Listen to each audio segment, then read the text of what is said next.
हरिओम, जय श्री कृष्ण। हर बोले। नमो देव्यै महादेव्यै शिवायै सततं नमः। नमः प्रकृति भद्राय नियताम प्रणतास्मताम। गौ माता को नमस्कार।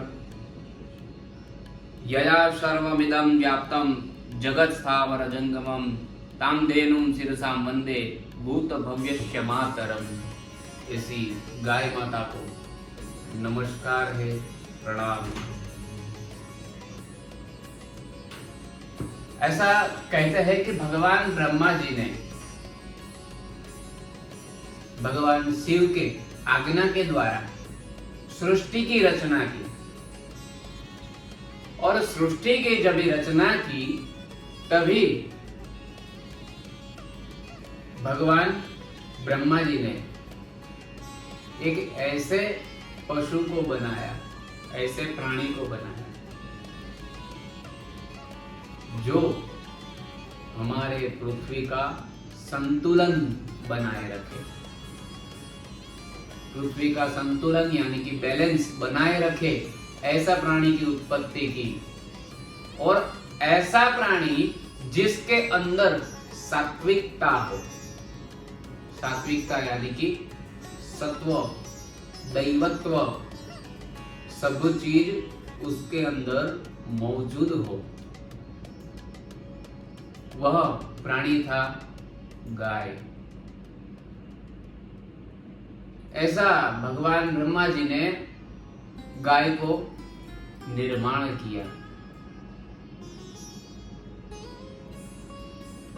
गाय जो है, शास्त्र के अंदर ऐसा बोलता है कि गावो विश्वस्य मातरः, और यह सच बात है। अगर हमारे माता पिता जो है, हम उनको माता पिता बोलते हैं, हमारी माता का हमने दूध पिया है, तो ये गाय माता है, जगत जननी है। इसलिए कहते हैं गावो विश्वस्य मातरः। गाय जो है वह हमारी माता है। कैसे, मैं आपको बताता हूं। सभी चीज, अनाज वगैरह सभी चीज खा पी के वह हमें अमृतमय दूध देती है।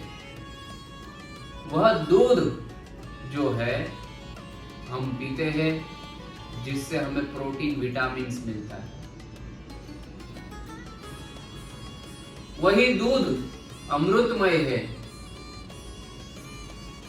जैसे एक माँ अपने बच्चे को दूध पिला पिला कर जैसे बड़ा करती है, वैसे ही गाय जो है ना मुझ में, ना आप में, ना किसी और में कहीं भी भेदभाव रखे बिना सभी को दूध पिलाकर बड़ा करती है। इसीलिए बोला जाता है गावो विश्वस्य मातरः। विश्व की माता है गाय। गाय के दूध से हमें विटामिन, प्रोटीन सब मिलता है। वहां तलक कि गाय का दूध जो है पतला होता है, और वह पतला दूध जो है हमारा ब्लड प्रेशर जो है उसको कम कर देता है। हृदय की बीमारियों को भी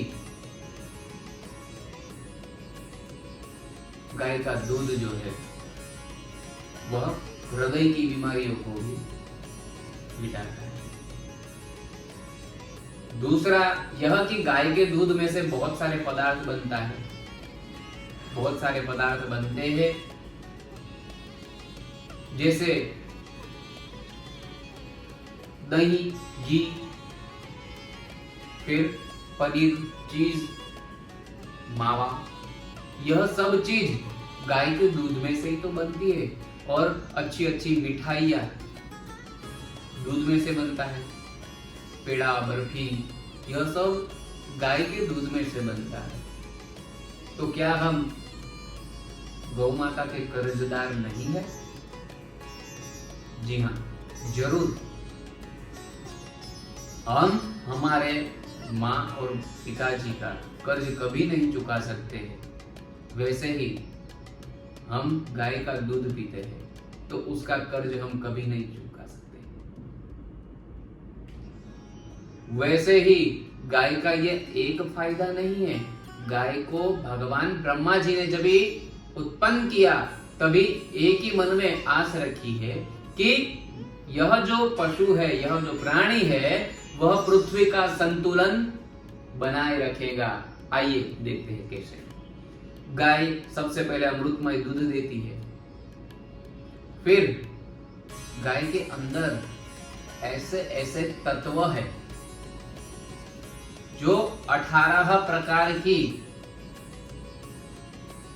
सभी तत्व से बना हुआ एक ऐसा तत्व जो है वो हमारे शरीर में जाता है, दूध के द्वारा उनका दूध पीते हैं, हमारे शरीर में जाता है और सभी बीमारियों को मिटाता है। फिर विज्ञान ने ऐसा प्रमाण दिया है कि गाय जो है श्वास लेती है, जब ही गाय श्वास लेती है तभी वह बाहर की तरफ श्वास छोड़ते समय एक ऐसी ऊर्जा छोड़ती है जिससे सब आजू बाजू का जो भी एनवायरनमेंट के जो भी खराब तत्व है, जीव है, वह नष्ट हो जाते हैं। गाय एक बार हमारे पर भी ऐसा सांस लेकर हमारे ऊपर गाय सांस छोड़ दे तो हमारे अंदर भी बहुत सारी बीमारियां खत्म होती है, क्योंकि गाय के अंदर ऐसी ताकत है, स्वयं भगवान ने यह ताकत की रचना की। इसलिए हमारा बच्चा जब भी छोटा रहता है तो हम गाय के पास जाकर बच्चे का मुंह ऐसा गाय को हम सुंघाते हैं ताकि उन्हें बीमारी कोई ना हो, सात्विकता है। दूसरी बात, गाय के अंदर शास्त्र के मुताबिक ऐसा बताया है कि 33 कोटि देवता विराजमान है। 33 प्रकार के जो देवता है वह विराजमान है। उसके अंदर सूर्य चंद्र सभी ग्रह आ गए, ब्रह्मा विष्णु महेश आ गए, यक्ष गंधर्व राक्षसा किन्नर सब आ गए, इंद्रादि देव आ गए, देवी आ गई, सभी देवता गाय के अंदर है। गाय के अंदर माता सरस्वती लक्ष्मी जी का भी वास है। कैसे देखते हैं। गाय जो भी अनाज खाती है, गाय उसके बाद अनाज खाने के बाद जो भी मल विसर्जन करती है, गोबर को जो विसर्जन करती है और मूत्र जो विसर्जन करती है, जिसको हम गौमूत्र कहते हैं, और यह गौमूत्र में सरस्वती का वास है। जो कोई साइंस ऐसा बताता है कि जो भी कोई बच्चा हकलाता हो उसको रोज गौमूत्र का पान करना चाहिए। जिनकी वाणी में शुद्धता ना हो, जो स्पष्ट ना बोल सकता हो, उसको गौमूत्र का पान करना चाहिए। हमारे अंदर ब्लड प्रेशर, डायबिटीज, हृदय रोग की बीमारी और जो भी शरीर से लगती हुई स्किन प्रॉब्लम है, उसके ऊपर भी गौमूत्र अगर लेपन किया जाए तो यह गौमूत्र जो है सबसे बड़ा रामबाण इलाज है। यह थी गौमूत्र की बात। दूसरा, गाय जो भी गोबर विसर्जन करती है तो वह गोबर जो है, गीला गोबर जो है, उसके अंदर मिट्टी और पानी डाल के पहले के जमाने में जब भी त्योहार शादी वगैरह होता था तो पूरा घर लीपा जाता था वही गोबर से। क्यों? गोमये वसते लक्ष्मी, गोबर में लक्ष्मी का वास है। और जहां पे गाय के गोबर की अगर खुशबू मात्र आती है, वहां पे देवता आते ही आते हैं, विराजमान होते हैं। गाय के गोबर से जो भी हम घर लिपते हैं, तो वहां पे कोई भी खराब तत्व, आसुरी तत्व कभी आने नहीं पाता। आसुरी तत्व यानी कि इंग्लिश में बोले तो नेगेटिव एनर्जी वहां पे नहीं आ पाती। वैसे ही वहां पे दूसरे बाहरी नेगेटिव जीव जो है, जो भी कीड़े मकोड़े मच्छर, यह सब नहीं आते हैं, क्योंकि उसके गाय के गोबर की खुशबू से ही भाग जाते हैं। दूसरी बात गोबर की कि वही गोबर जब सूख जाता है, तब हम, पहले का तो यह एक जमाना था, युग था कि हमारे पूर्वज जो है, तभी तो यह गैस वगैरह कुछ था नहीं, गैस पे खाना वगैरह बनता नहीं था। तभी क्या करते थे, गोबर के उपले ही जलाकर हम खाना बनाते थे और गाय का पालन होता था। तो इसीलिए विज्ञान भी ऐसा बोलता है कि गाय का उपला जलाने से, वह सूखा गोबर जलाने से, उसमें घी डाल के जलाने से वह गोबर जो है जलता है, तभी उसका धुआं जो है, धुआं निकलता है। धुआं वातावरण में फैलता है और वहां पे ओजोन की मात्रा वातावरण में बढ़ती है। ओजोन की मात्रा बढ़ती है तो ऑक्सीजन लेवल बढ़ता है पृथ्वी में, हमें अच्छा वातावरण, सांस लेने में हमें शुद्ध हवा मिलती है, शुद्ध ऑक्सीजन मिलता है। लेकिन आज सब विपरीत हो चुका है। लोग क्या समझते हैं, जहां पे देखो वहां पे गाय को देखते ही भगा देते हैं। क्यों? अपने दरवाजे पे कहीं उसने गोबर कर दिया तो ऐसा समझकर गाय को हकाल देते हैं, भगा देते हैं। गाय का पालन पोषण बंद कर दिया है। अपनी लालसा के और अपने पेट के लिए, पैसे कमाने के लिए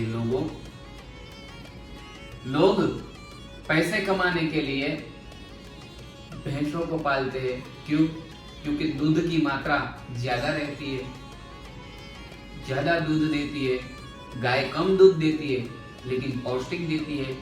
हाँ, मैं यह नहीं कह रहा कि भैंस के दूध में पौष्टिकता नहीं होती, भैंस का दूध भी पौष्टिक होता है, लेकिन भैंस को शास्त्र में कोई स्थान नहीं दिया गया। गौ माता को तो शास्त्र में स्थान दिया गया है, धर्म में स्थान दिया गया है। तो आज अपने पेट का पालन करने के लिए, अपनी आमदनी बढ़ाने के लिए लोग भैंस का पालन ज्यादा करते हैं। अगर हमने गौ माता का पालन करना बंद कर दिया तो एक दिन पृथ्वी का संतुलन बिगड़ेगा और जो भी वातावरण के अंदर, एनवायरमेंट में जो भी ओजोन लहर में छिद्र जो है, वो छिद्र हम कभी बंद नहीं कर पाएंगे। इसीलिए हमें गाय का पालन पोषण करना चाहिए, गाय को पालना चाहिए। क्योंकि जो भी गाय करती है, जो भी गाय हमारे लिए करती है, वह चीज कोई भी वेस्ट नहीं है, व्यर्थ नहीं है। गाय गोबर भी देती है तो भी वो व्यर्थ नहीं जाता है। आखिरकार गाय का गोबर भी हमें खेती में भी काम आता है, खाद के लिए खेती में भी गाय का गोबर ही काम आता है। तो मित्रों, गाय का वंश बढ़ाना चाहिए, हमें गौ माता की पूजा करनी चाहिए। और प्रमाण की बात एक है, भगवान कृष्ण ने भी गाय की सेवा की थी। भगवान कृष्ण ने भी गाय की सेवा की थी। भगवान कृष्ण के पिता नंद बाबा, उनके पास 10,000 गायें थी। वह गायों की सेवा करते थे और इसीलिए भगवान कृष्ण को गोपाल बोला गया है। जो गाय को पालता है, गाय का पालन पोषण करता है, इसीलिए भगवान को गोपाल बोला गया है। और एक नाम है गोविंद, जो गायों का रखवाला।